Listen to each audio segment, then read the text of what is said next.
Bumi selaku Kepala SDN Bumi 01 dan Bapak Ibu guru sekalian yang telah hadir dalam acara kali ini, dalam diseminasi konsep dan implementasi budaya positif di SDN Bumi 01. Saya Nur Asli Lusiawati, CGP Angkatan 7 dari SDN Bumi 01 Kabupaten Kendal. Yang pertama,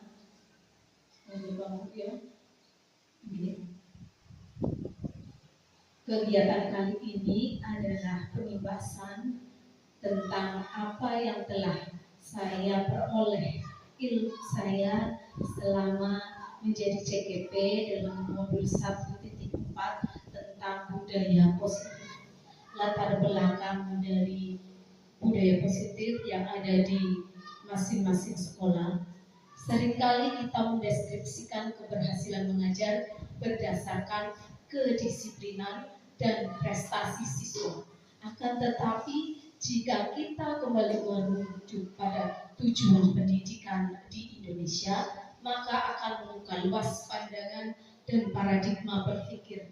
Salah satu cara untuk dapat mewujudkan tujuan pendidikan Indonesia dan filosofi pendidikan menurut Ki Hajar Dewantoro yaitu dengan budaya positif di sekolah.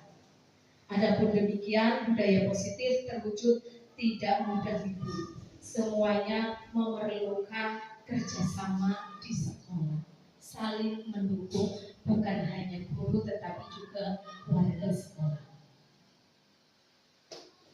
Tujuan dari adanya budaya positif ini nantinya adalah mewujudkan lingkungan sekolah yang nyaman dan aman bagi siswa dan seluruh warga sekolah, menghadirkan perasaan merdeka dalam belajar di lingkungan sekolah dan menumbuhkan serta memupuk disiplin positif dalam setiap siswa. Tolak ukur keberhasilan di mana budaya positif itu berhasil itu adalah apabila siswa sudah merasa nyaman dan menganggap sekolah sebagai rumah kedua. Karena rumah pertama tentunya di keluarga dan rumah kedua adalah di sekolah. Kemudian komunikasi yang terjalin antara guru dan siswa itu komunikasinya baik, tidak ada hambatan terkendala.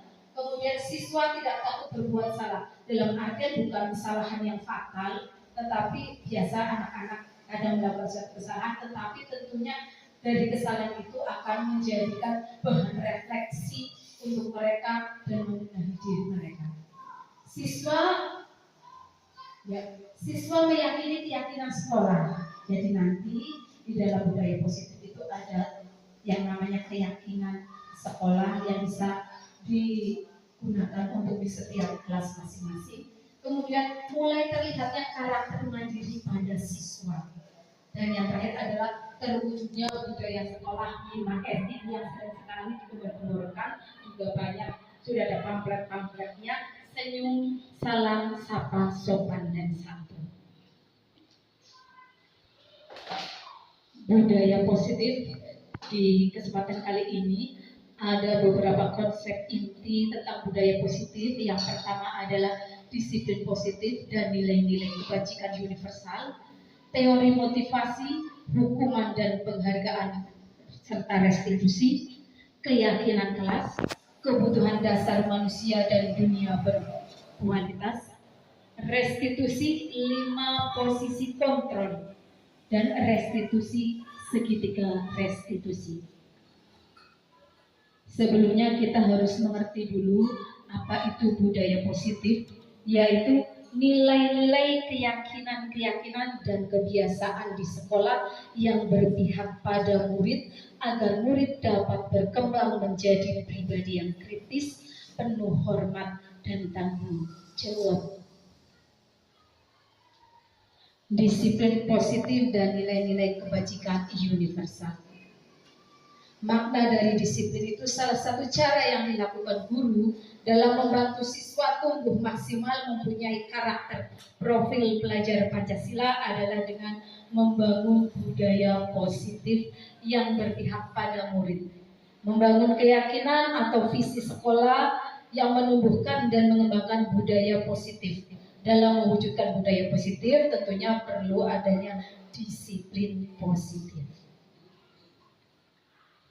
Perubahan paradigma. Coba mari kita peragakan atau mungkin kita bayangkan apabila ada kegiatan seperti ini dulu. Ada A dan B. Anda atau teman Anda sobeklah secara kertas kecil, tuliskan benda atau sesuatu yang sangat berharga untuk Anda. Letakkan di salah satu tangan Anda. Dengan genggaman yang kuat itu, buatlah sebuah kepalan. Kemudian teman Anda akan mencoba dengan sekuat tenaga dengan berbagai cara untuk meminta Anda memberikan benda tersebut. Apakah itu dengan cara membujuk, mengancam, menghardik, merayu, menyuap, atau apapun apa yang akan Anda lakukan. Posisi kontrol itu semuanya ada pada Anda. Walaupun teman Anda meminta dengan berbagai cara, apa yang Anda lakukan. Ada beberapa perubahan paradigma teori kontrol, antara lain yaitu ilusi guru mengontrol murid. Ini nanti ada guru mengontrol murid. Ilusi bahwa kritik dan membuat orang merasa bersalah dapat menguatkan karakter. Ilusi bahwa semua penguatan positif efektif dan bermanfaat. Dan ilusi bahwa orang dewasa memiliki hak untuk memaksa. Itu dari tadi yang membujuk, mau merayu, itu kan hanya pikiran-pikiran. Semuanya kontrol lagi ada pada Anda.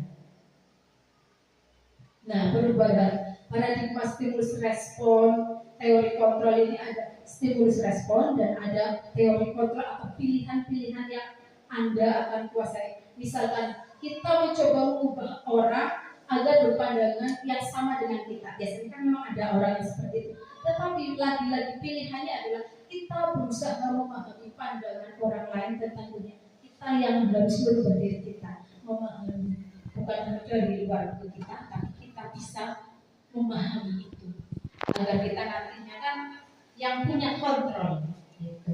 Perilaku buruk dilihat sebagai suatu kesalahan, tetapi kita mengontrolnya. Semua perilaku sebenarnya memiliki tujuan, bukan hal negatifnya yang kita lihat, tetapi hal-hal yang baiknya yang kita lihat. Orang lain bisa mengontrol saya, tapi teori kontrol pilihannya adalah hanya Anda yang bisa mengontrol diri Anda. Anda mau ikut atau tidak, Anda lah yang memutuskan. Pemaksaan ada pada saat rujukan gagal. Kontrolnya kolaborasi dan konsensus menciptakan pilihan-pilihan yang baru. Dan model berpikir menang atau kalah, kita bisa mengontrolnya dengan model berpikir menang, menang. Tidak lagi menjadi kalah. Karena pilihan kita adalah menang, berbuat baik. Disiplin positif menurut teori kontrol William Glasser ada beberapa yang skemanya ya Bapak Ibu. Anda tidak bisa mengontrol orang lain, hanya Anda yang bisa mengontrol Anda sendiri. Maka ini akan menjadi belajar kontrol diri dengan menggali potensi dari dalam kita agar mencapai tujuan yang mulia. Kemudian semua perilaku tentunya memiliki tujuan. Nantinya ada teori motivasi dari mana. Untuk motivasi itu datanya dari mana? Apakah untuk menghindari hukuman, karena menghindari hukuman, atau mendapatkan imbalan, atau untuk menghargai diri sendiri. Jadi teori motivasi itu ada dua, nantinya eksternal dan internal. Modul belajar menang-menang tadi ada kolaborasi, dan ini akan ada 5 posisi kontrol sebagai seorang guru. Nanti panjenengan akan tahu selama ini kontrol Anda sebagai guru menjadi apa? Apakah penghukum, pembuat rasa bersalah, sebagai teman, atau pemantau, dan yang terakhir adalah sebagai manajer. Dan nanti dari ini 5 kontrol ini, apabila ada suatu masalah pada putra putri didik panjenengan, nanti kita bisa menggunakan segitiga restitusi sebagai jalan keluarnya. Segitiga restitusi itu antara lain kita menstabilkan identitas siswa, validasi kebutuhannya, dan menanyakan keyakinan. Kemudian nanti kita juga akan membahas 5 kebutuhan dasar manusia. Sesungguhnya ada 5 kebutuhan dasar manusia, yaitu untuk bertahan hidup, penguasaan, kasih sayang, rasa diterima, kesenangan, dan kebebasan.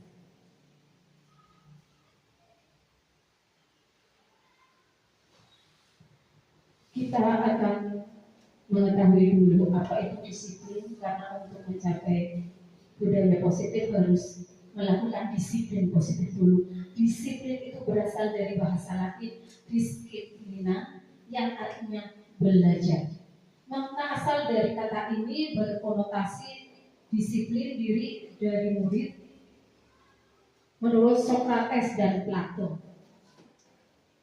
Namun dalam budaya kita biasanya makna disiplin itu telah berubah menjadi sesuatu yang dilakukan seseorang pada orang lain untuk mendapatkan kepatuhan. Kecenderungan umum adalah untuk menghubungkan kata disiplin dengan ketidaknyamanan. Biasanya seperti itu. Disiplin itu hanya dari sekolah untuk siswa.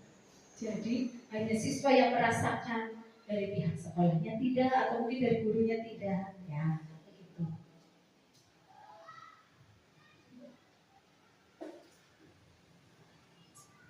Konsep disiplin positif, Ki Hajar Dewantoro menyatakan bahwa untuk mencapai kemerdekaan atau dalam konteks pendidikan kita saat ini, untuk menciptakan murid yang merdeka, syarat utamanya adalah harus ada disiplin yang kuat. Disiplin yang dimaksud adalah disiplin diri yang memiliki motivasi internal. Seperti yang sudah saya kemukakan tadi, motivasi itu ada eksternal dan ada internal. Jika kita tidak memiliki motivasi internal, maka kita memerlukan pihak lain untuk mendisiplinkannya, yaitu yang namanya motivasi eksternal. Karena berasal dari luar, bukan dari dalam diri kita sendiri. Sebagai pendidik, tujuan kita adalah menciptakan anak-anak yang memiliki disiplin diri sehingga mereka bisa berperilaku dengan mengacu pada nilai-nilai kebajikan universal dan memiliki motivasi intrinsik dan ekstrinsik.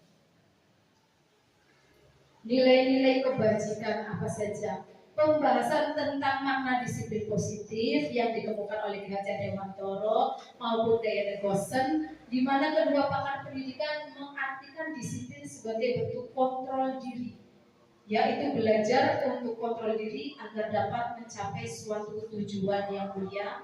Apa yang dimaksud dengan nilai-nilai kebajikan? Nilai-nilai kebajikan adalah sifat-sifat positif manusia yang merupakan tujuan mulia yang ingin dicapai setiap individu. Seperti yang telah dikemukakan oleh Dr. William Glasser pada teori kontrol, menyatakan bahwa setiap perbuatan memiliki suatu tujuan. Dan selanjutnya Diana Glasser mengemukakan bahwa dengan mengaitkan nilai-nilai kebajikan yang diyakini seseorang, maka motivasi intrinsiknya akan terbangun, sehingga menggerakkan motivasi dari dalam untuk mencapai tujuan mulia yang diinginkan.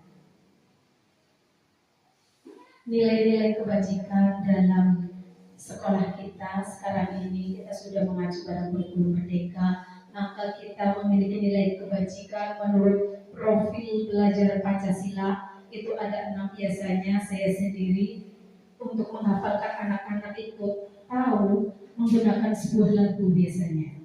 Saya memakai lagu ini, profil belajar Pancasila. Mau dinyanyikan?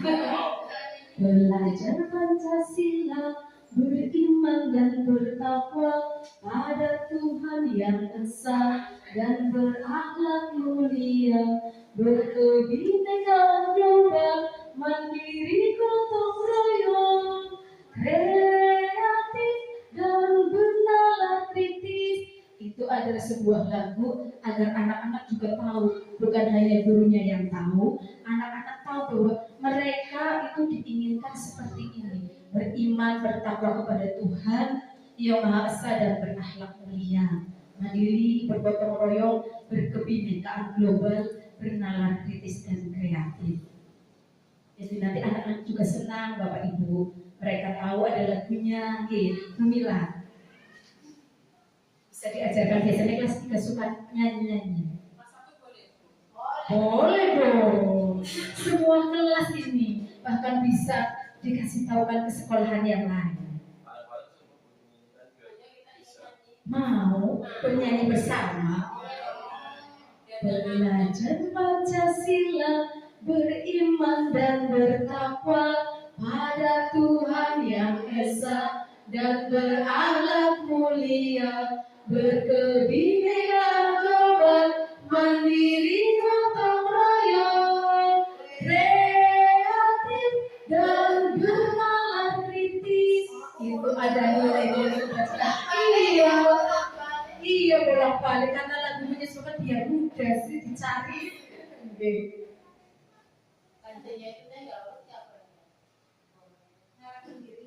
Ada suatu pertanyaan ini tentang nilai kebajikan.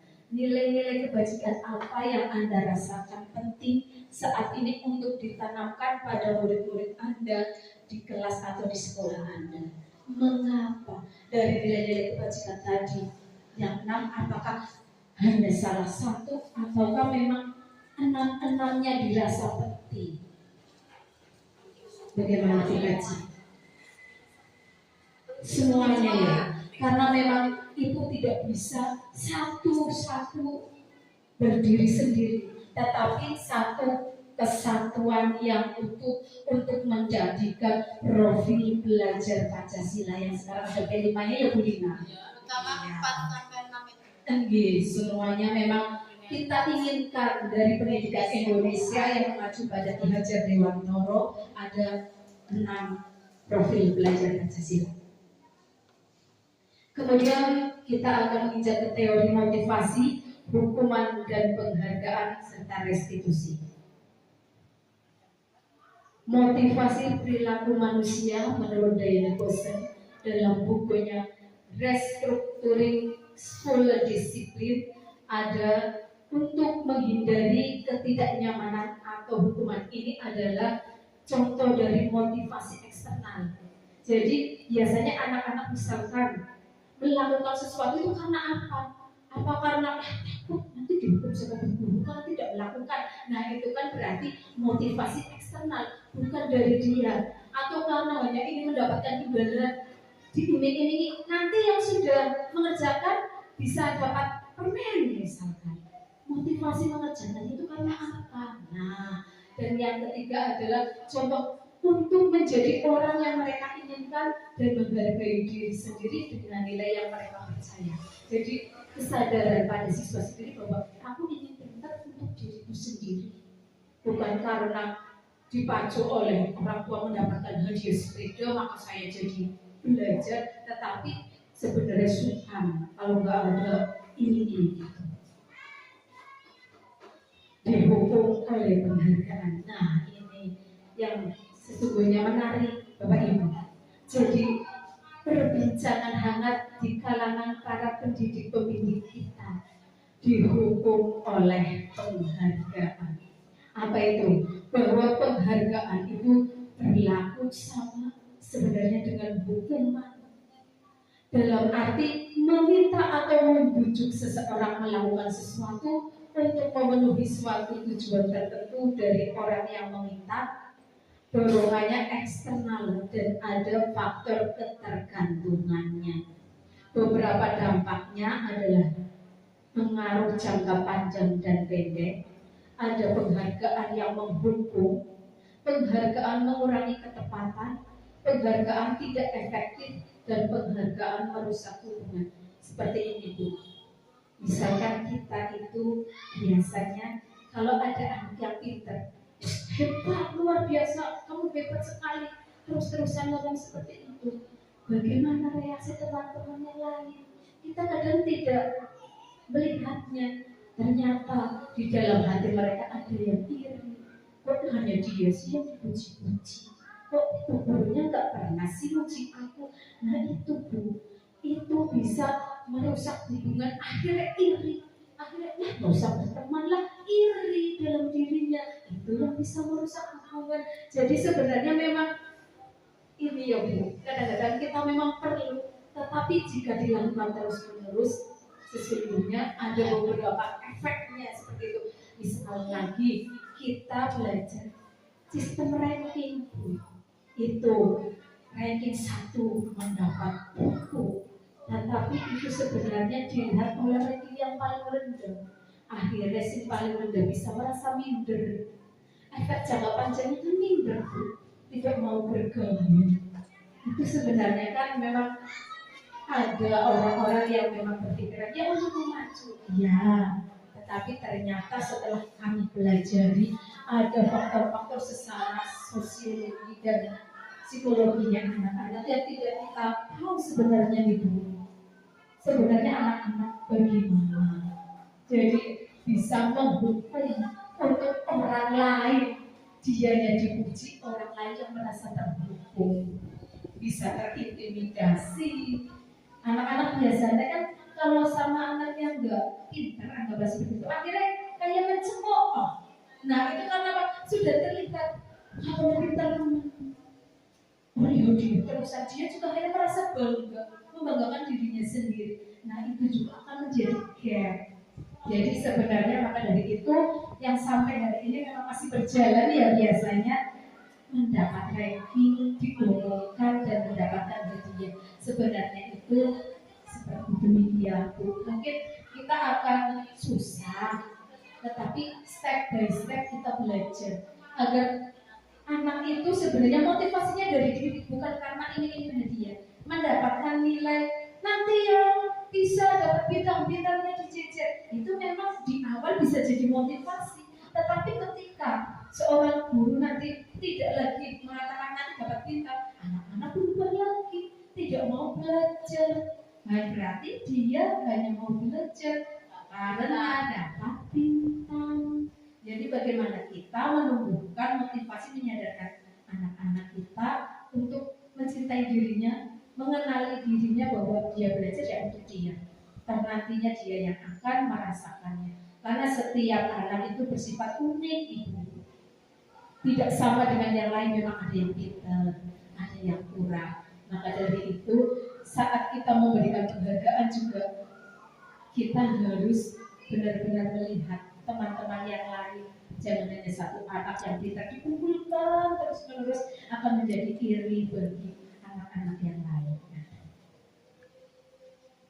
Didukung oleh penghargaan ini, nanti efeknya adalah penghargaan bisa menurunkan kualitas. Tadi yang diperlukan terus bisa tambah, tapi yang tidak merasa aku aja nggak pernah, ya udah biasa aja, itu bisa juga seperti itu. Penghargaan juga akan mematikan kreativitas, karena yang menghargai itu saja kita tidak bisa melihat anak-anak yang lain yang mempunyai potensi, karena hanya melihatnya anak yang pintar ini terus nih yang dapat penghargaan ini, yang bisa ini terus, tanpa melihat siswa-siswa yang lain.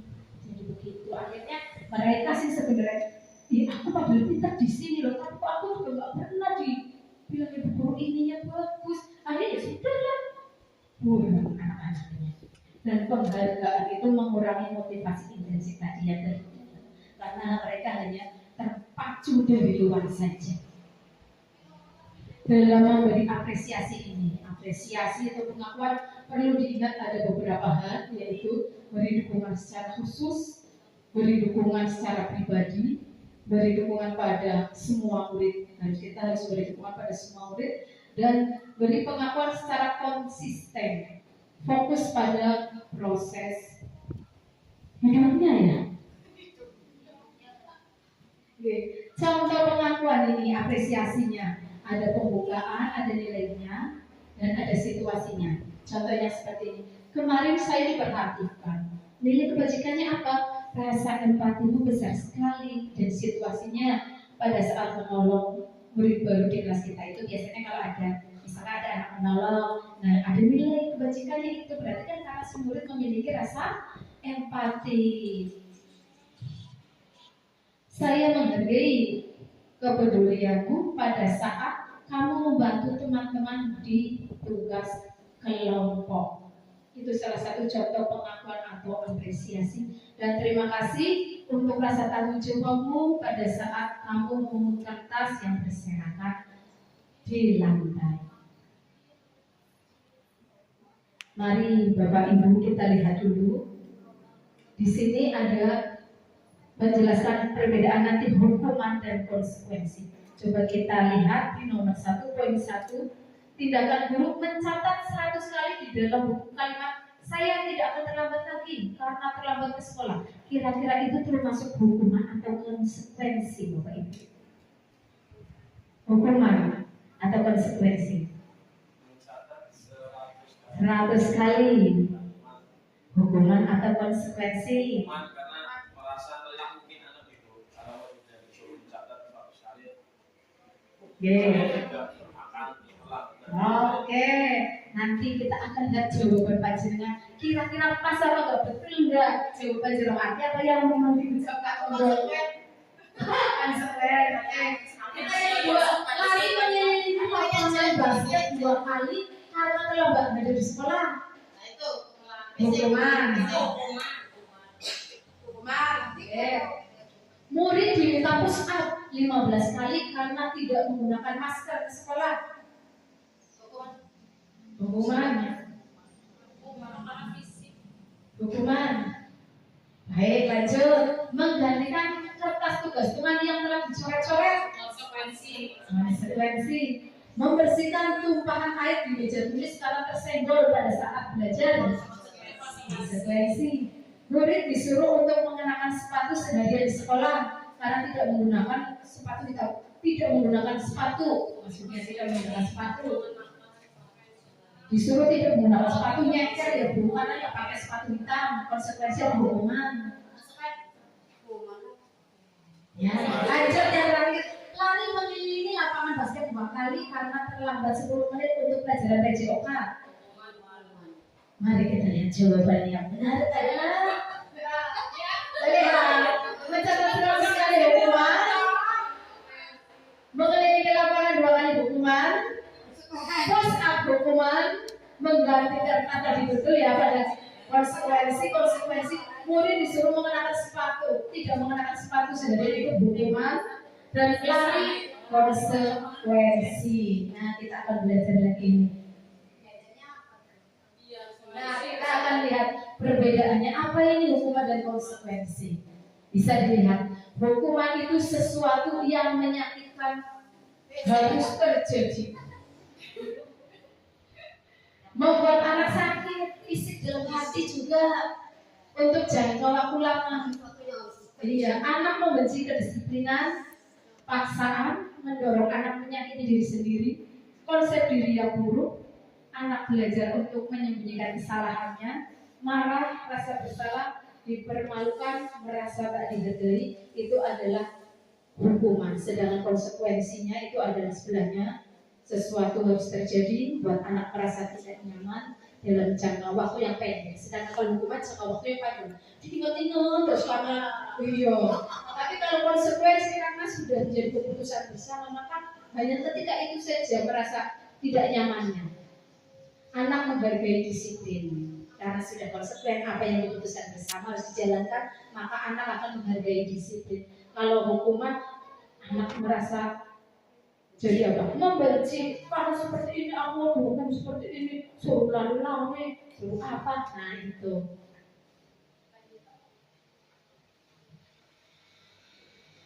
Identitas yang gagal dan identitas yang sukses. Kalau kita itu melakukan tadi ada hukuman, ada konsekuensi, dan nanti kita ada restitusi. Contohnya dilihat sesuatu yang menyakitkan harus terjadi. Kalau konsekuensi itu sesuatu harus terjadi dan restitusi itu merupakan pilihannya. Tidak nyaman untuk murid kalau hukuman, sedangkan kalau konsekuensi tidak nyaman tapi dalam waktu pendek. Kalau hukuman dalam waktu panjang, dan restitusi adalah akan menguatkan untuk murid atau anak dalam waktu jangka panjang. Murid atau anak-anak tersakiti, konsekuensi murid dibuat tidak nyaman, hanya dibuat tidak nyaman, tapi tidak merasa tersakiti karena memang sudah tahu konsekuensinya apa. Itu. Dan kalau restitusi adalah murid atau anak akan mendapatkan penguatan. Dan seterusnya, murid atau anak membenci peraturan, sedangkan kalau konsekuensi sudah menjadi konsekuensi, murid akan menghormati peraturan karena dia tahu bahwa dia merasa bersalah, sudah tahu oh ya saya tahu peraturannya, saya salah melanggar. Dan restitusinya adalah anak akan menghormati dirinya dan orang lain. Nah ini dari tadi restitusi. Apa itu restitusi? Restitusi adalah proses menciptakan kondisi bagi murid untuk memperbaiki kesalahan mereka sehingga mereka bisa kembali pada kelompok mereka dengan karakter yang lebih kuat. Itu menurut Gosen 2004. Restitusi juga merupakan proses kolaboratif yang mengajarkan murid untuk mencari solusi untuk masalah mereka dan membantu murid berpikir tentang orang seperti apa yang mereka inginkan dan bagaimana mereka harus memperlakukan orang lain. Kita akan melanjut ke keyakinan kelas. Keyakinan yaitu nilai-nilai kebajikan universal yang disepakati secara tersirat dan tersurat lepas dari latar belakang suku, negara, bahasa maupun agama. Keyakinan kelas dibuat untuk membentuk karakter baik pada murid agar tertanam dalam hati dan menerapkannya dalam kehidupan sehari-hari. Ini adalah prosedur pembentukan keyakinan kelas dan saya sudah melaksanakan itu di kelas 4. Ada beberapa prosedur yang harus kita lewati, yaitu dengan mempersilahkan warga sekolah atau murid-murid di sekolah untuk mencurahkan pendapat tentang peraturan yang perlu disepakati di sekolah. Bapak Ibu, jadi kesepakatan kelas atau keyakinan kelas adalah hal-hal yang akan mereka lakukan untuk kebaikan mereka dalam pembelajaran. Jadi mereka memiliki unek-unek apa akan mereka tuangkan dan ini yang nantinya akan disepakati. Mencatat semua masukan-masukan dari para murid atau warga sekolah di papan tulis atau di kertas besar bisa, di mana semua anggota kelas atau warga sekolah bisa melihat hasil pendapat mereka, apa yang mereka inginkan.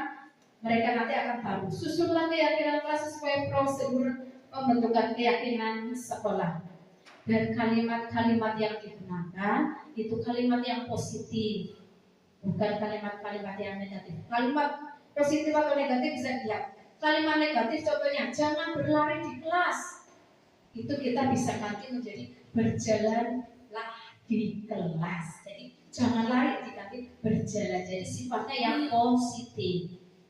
Tinjau kembali daftar curah pendapat yang sudah dicatat. Anda mungkin akan mendapatkan banyak sekali ya nanti curhatan-curhatan dari anak-anak. Nanti kita akan pilih, tinjau ulang keyakinan sekolah secara bersama-sama. Setelah keyakinan sekolah selesai dibuat, maka semua warga sekolah dipersilakan tinjau ulang, menyetujuinya atau menandatanganinya. Nanti di situ saya minta juga anak-anak nanti untuk menandatangani kesepakatannya, bahwa itu berarti mereka akan melakukan kesepakatan itu, meyakini sekolah bahwa kesepakatan itu baik untuk mereka. Prosedur pembentukan keyakinan kelas ini ada contohnya ya Bapak Ibu. Ada di contoh kelas 1 untuk kelas rendah atau kelas 5, kelas 7 itu di kelas-kelas yang tinggi. Di kelas rendah setiap anggota kelas perlu belajar. Setiap anggota kelas perlu apa itu? Perlu melakukan tugas, perlu saling menghargai. Nah, itu menggunakan kata-kata yang positif.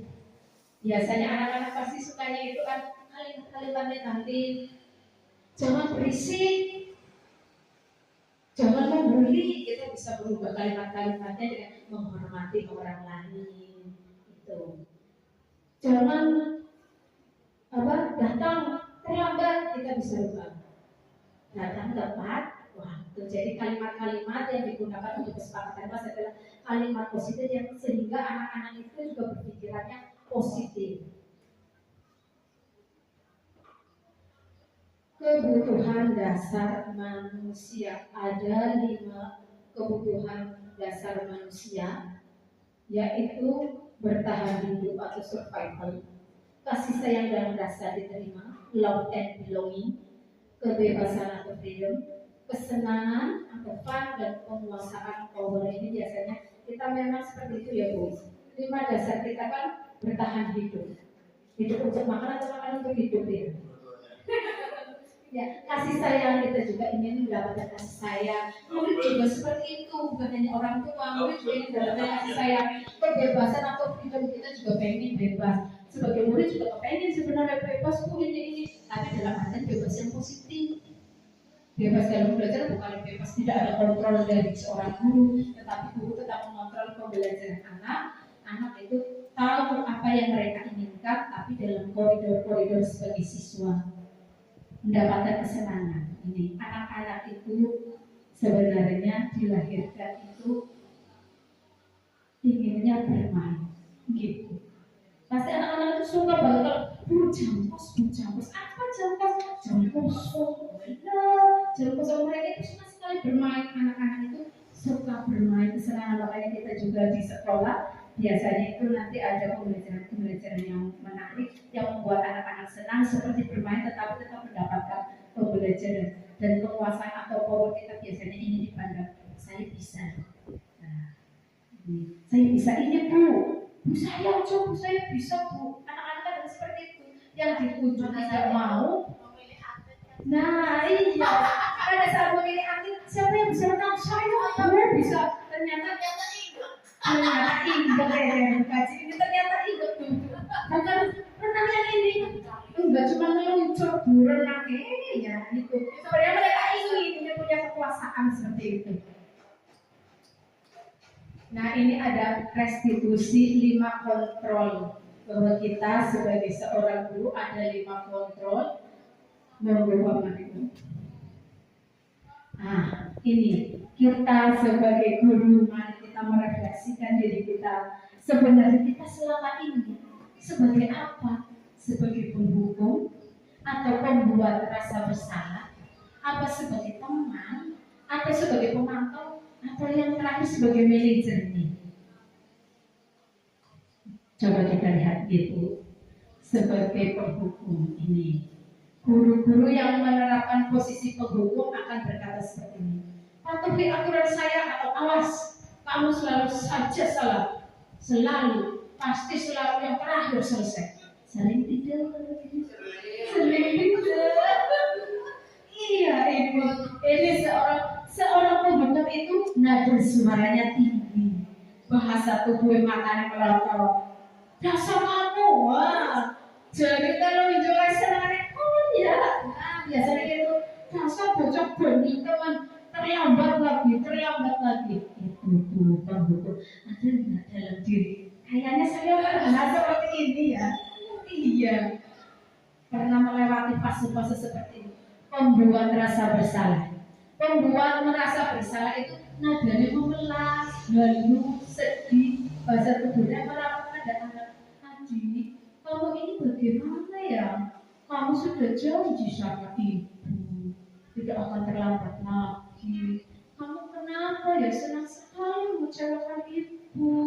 Nah, jadi si anak akhirnya iya rasanya bersalah. Dan ibu ngomong teman ya. Kayak sedih ya. Akhirnya dia sudah merasa bersalah sendiri. Nah itu kita lagi pasti pernah merasa seperti itu. Iya, pembuat rasa bersalah. Kontrol sebagai teman ini. Guru pada posisi ini tidak akan menyakiti murid, namun akan tetap berupaya mengontrol murid melalui persuasi. Posisi teman pada guru bisa negatif ataupun positif. Positif di sini berupa hubungan baik yang menjalin antara guru dan murid. Mereka akan berkata seperti ini. Ayo bantulah demi bapak, demi ibu. Ya sudah, kalian tidak apa-apa. Nanti ibu bantu bereskan, jadi merasa dekat. Kadang ada negatifnya. Si anak biasanya apa? Iya. Akhirnya ngomong itu biasa aja ya teman dan kurang hormat. Jadi ada positifnya, tapi kadang nurut ibu, tapi ada negatifnya.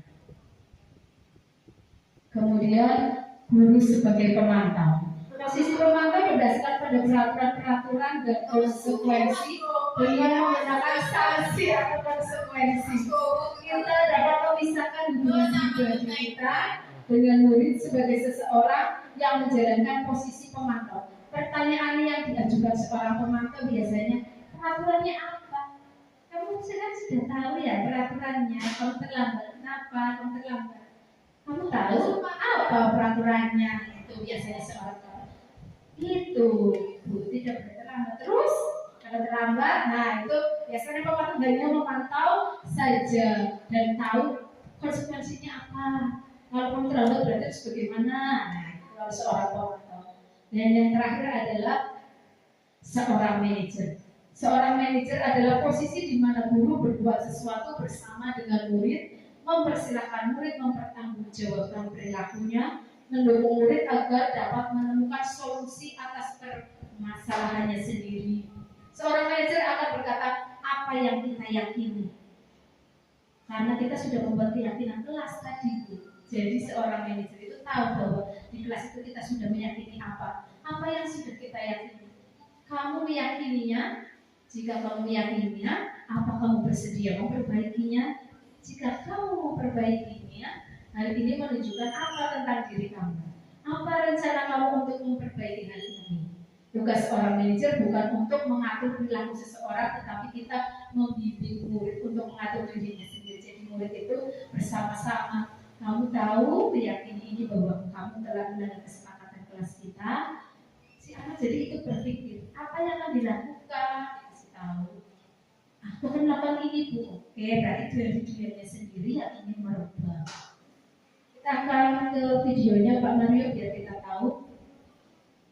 Ada sebuah video 5 posisi kontrol. Silakan dilihat dulu.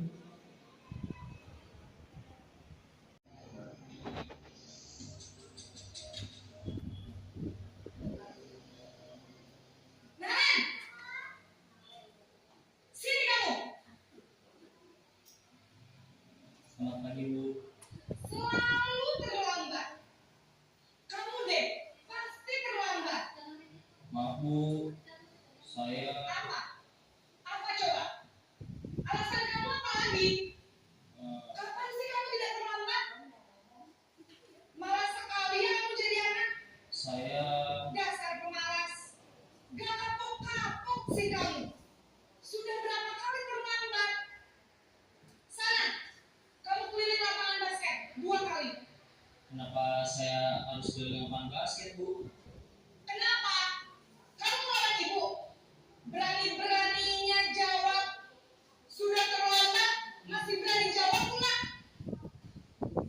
Sekarang, keliling lapangan basket 5 kali sekalian. Biar kapok. Cepat. Pergi sana ke lapangan basket. Posisi menghukum biasanya berbicara dengan nada tinggi, menghadik, menunjuk-nunjuk, menyakiti, dan menyindir. Hukuman bisa berupa fisik maupun psikis. Ibu dan bapak guru, dampak yang terjadi pada murid ketika guru berada pada posisi penghukum adalah murid cenderung memberontak, bahkan menyimpan dendam.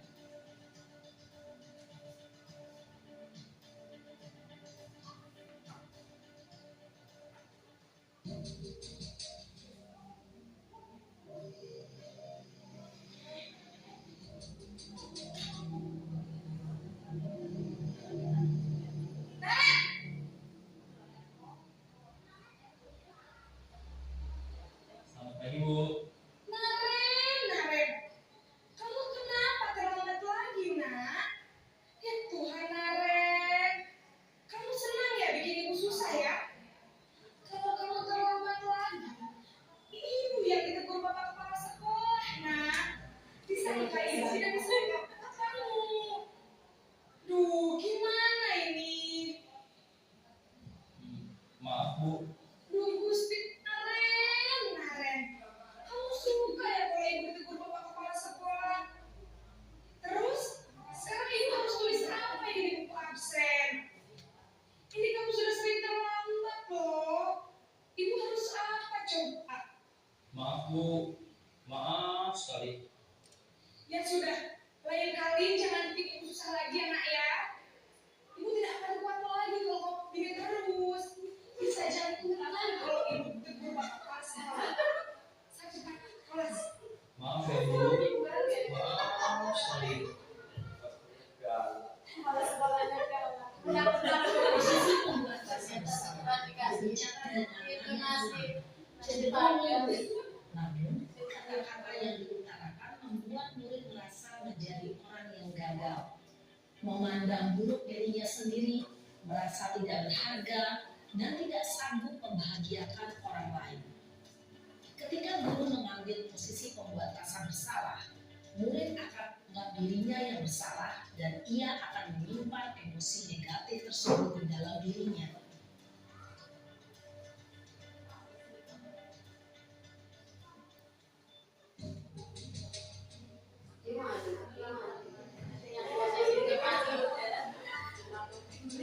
Yang pada bersama.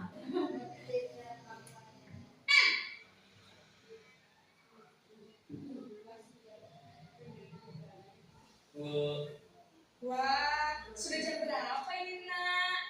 Terlambat lagi ya saya. Iya Bu, habis ibu saya udah menolong saya Bu.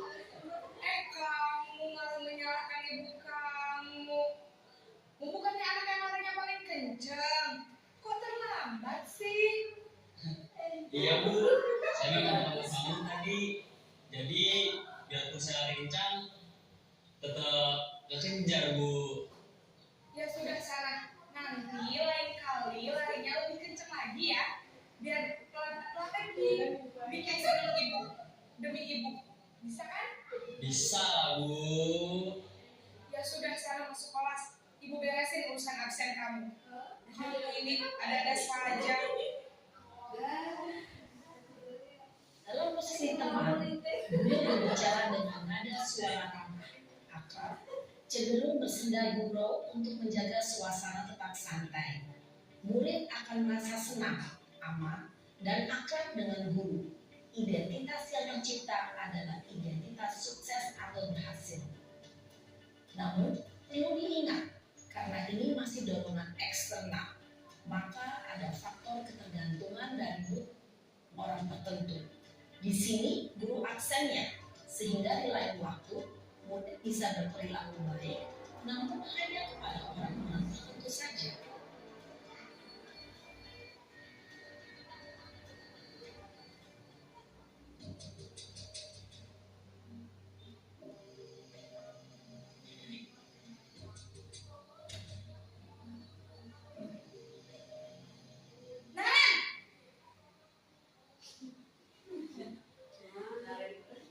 Selamat pagi Bu. Nah, Ren, apa peraturan sekolah kita tentang jam berapa kita harus masuk sekolah, nak? Kita harus di sekolah jam 7 Bu. Iya, betul. Sekarang sudah jam 7.20. Ren sudah tahu konsekuensinya jika terlambat hadir. Paham Bu, saya harus tinggal kelas pas jam istirahat selama 20 menit. Iya, benar. Konsekuensinya demikian. Jadi nanti jam 9.30 pas istirahat, kamu harus tinggal di kelas, kerjakan tugas tambahan untuk ketertinggalan kamu, ya? Baik Bu. Posisi pemantau mengandalkan penghitungan atau data untuk mengontrol murid. Guru mengarahkan murid berdasarkan peraturan dan konsekuensi. Seorang pemantau menunjukkan bahasa tubuh dan ekspresi wajah yang datar dan cenderung formal.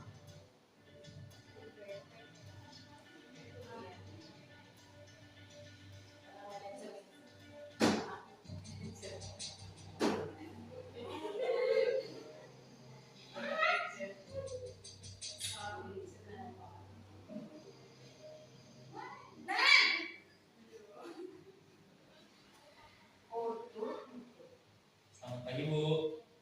Selamat pagi, Ren. Maaf Bu, saya terlambat. Iya, sekolah masuknya jam 7, sekarang sudah jam 7.20. Jadi sekarang bagaimana ini, Ren? Maaf Bu, saya lupa start alarm saya semalam. Baiklah, menurut kamu, keyakinan sekolah yang mana yang perlu kamu tingkatkan? Menghargai diri sendiri dan orang lain mungkin ya Bu. Setuju. Jadi, apakah Naren meyakini prinsip saling menghormati tersebut? Iya Bu, saya meyakininya. Apakah Naren bersedia memperbaiki masalah keterlambatan ini? Bersedia Bu. Bagaimana kamu akan perbaiki masalah keterlambatan ini? Hmm, saya akan coba untuk tidak lupa menyetel alarm saya, Bu. Baik, kalian lupa menyetel alarm di rumah. Ada orang yang kira-kira bisa bantu mengingatkan tidak? Ada, Bu.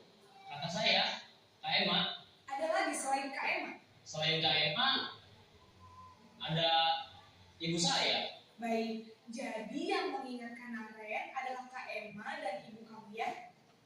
Kira-kira akan mulai setel alarm kapan nih Naren? Setelah pulang sekolah, akan segera saya lakukan. Baik, jadi Naren akan setel alarm untuk bangun besok pagi dan akan diingatkan oleh kakak dan ibunda Naren ya. Ada lagi yang mungkin perlu dilakukan Naren agar tidak terlambat bangun lagi? Tidak ada, Bu. Baik Naren, terima kasih untuk kerjasama kamu. Sekarang kamu perlu kembali ke kelas untuk belajar. Baik, Bu. Terima kasih. Posisi manajer adalah posisi kontrol yang disarankan untuk membimbing murid memiliki sikap disiplin yang positif, yaitu murid yang mandiri, bertanggung jawab, dan dapat memecahkan masalah. Tujuan dari posisi ini adalah agar murid dapat berefleksi atas tindakannya. Guru akan dengan tulus memberikan pertanyaan-pertanyaan bermakna, sehingga membuat murid dapat belajar dari kesalahannya dan mencari sebuah solusi untuk menyelesaikannya. Ibu dan Bapak Guru hebat, setelah mengamati Nah, cukup. Bapak Ibu bisa melihat di posisi kontrol mana yang paling bagus, yang paling baik diharapkan dari seorang guru, yaitu tentu saja menjadi manajer. Baik, kita ke segitiga restitusi. Segitiga restitusi menurut Diana Gosen dalam bukunya bahwa merancang sebuah tahapan untuk memudahkan para guru dan orang tua dalam melakukan proses untuk menyiapkan anaknya untuk melakukan restitusi bernama segitiga restitusi. Kenapa disebut segitiga? Ya pasti karena ada 3 langkah. Yang pertama adalah menstabilkan identitas, validasi, dan menanyakan keyakinan.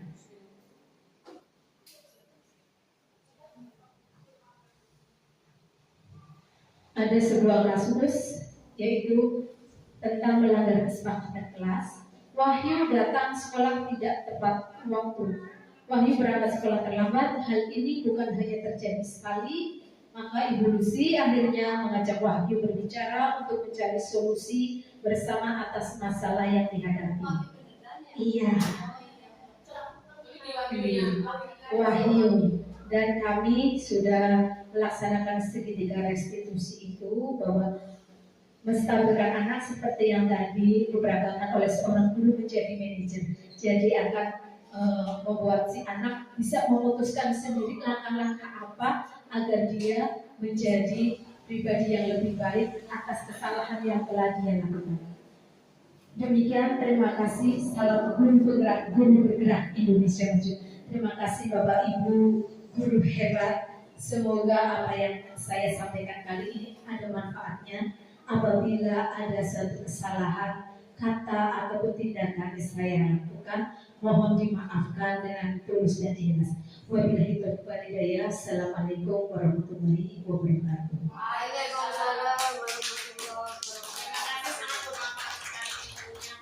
Assalamualaikum anak-anakku semuanya.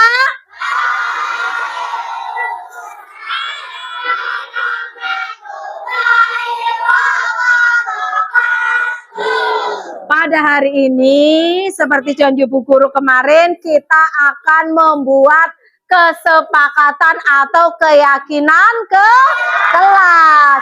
Kesepakatan atau keyakinan kelas ini nanti adalah hal-hal yang akan kita sepakati bersama untuk kita laksanakan dan kita patuhi.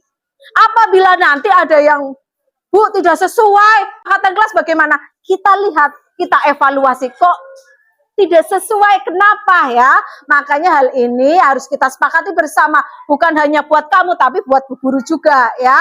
Apa yang ingin kamu katakan untuk kebaikan kelas kita, kelas 4, biar tambah maju, belajarnya tambah semangat.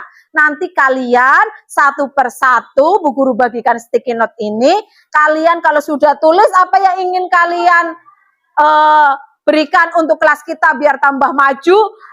Kalian maju ke depan, taruh di sini tempel. Setiap anak bisa nempel di bawahnya lagi ditempel. Terserah ya, isinya adalah sesuai yang kamu inginkan. Dan memakai bahasa yang sopan dan yang baik, yang sifatnya positif. Ya, tahu? Baik. Bu Guru nanti akan bagikan dan dari belakang. Ya, siap. Dari belakang, dari depan ke belakang. Oke. Nih, terus.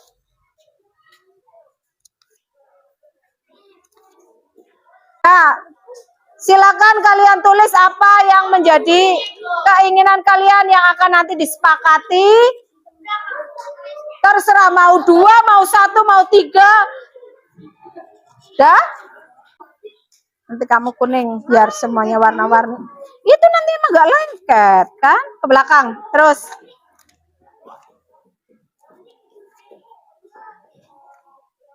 Belakang, iya. Bisa ke sini di bawahnya ya. Nanti akan kita lihat. Nah, silakan duduk kembali dan nanti kita akan lihat kesepakatan yang kalian buat untuk kelas 4. Oke, semuanya perhatikan baik-baik. Kesepakatan sudah kalian tulis di sini. Bu Guru simpulkan ada kesepakatan yang pertama. Berangkat tepat waktu. Menghormati guru dan teman. Menjaga kebersihan lingkungan. Oke. Saling tolong menolong. Berbicara dengan sopan. Melaksanakan piket kelas. Memakai bahasa Indonesia ketika berbicara dengan guru. Dan yang terakhir adalah fokus belajar, tidak tidur ketika pelajaran. Setuju semuanya? Sepakat? Baik, kalau kalian sepakat, di sini ada Bu Guru adalah tanda. Oh ya, kebalik. Tanda. Tanda apa Bu Guru? Tanda kalian sudah menyepakati keyakinan kelas kita semuanya. Nanti ada tanda tangannya kamu, berarti kamu sepakat. Nanti Bu Guru juga ikut tanda tangan. Berarti semuanya harus sepakat. Oke. Oke. Sepakat ya, Mi? Ya, oke, nomor 4. Ya. Nomor 4. Sini ya, nomor 4. Nomor 6 sekarang. Ya, mau pipis. Nomor 6. Ya, di sini. 7 siap di belakangnya 7. Oke. 7. 8 siap. 7. Ya. Tanda tangan. 8. Ya, di sini.